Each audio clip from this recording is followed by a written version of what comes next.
lọ́sùn bùnmi kú sínú ilé àfẹ́sọ́nà rẹ̀ lẹ́yìn tó dágbére ìṣóòru nílé. Ọmọkùnrin kan tí wọ́n ń pe orúkọ rẹ̀ ní Yínká ló ti kó sínú wàhálà ńlá báyìí látàrí bí ọ̀rẹ́bìnrin rẹ̀ Bídèmí Ọmọlé ṣe kú sínú ilé rẹ̀.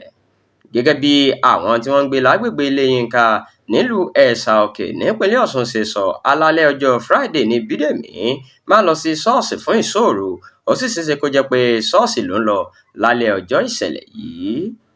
Alẹ́ ọjọ́ Friday tó kọjá, ìyẹn ọjọ́ 22 oṣù kẹjọ ọdún yìí ni Bídèmí lọ sí ọ̀dọ̀ Yínká, kò sì pẹ́ tó débẹ̀ tí a gbọ́ pé ó bẹ̀rẹ̀ àìsàn.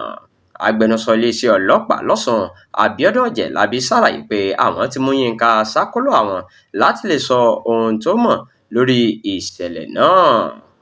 Yínká, gẹ́gẹ́ bí Ọ̀jẹ̀lábí ṣe wí, sọ pé kò pẹ́ tí Bídèmí dé ọ̀dọ̀ òun ló bẹ̀rẹ̀ sí bì, òun sì gbé lọ sí ọsibítù kan tó wà nítòsí.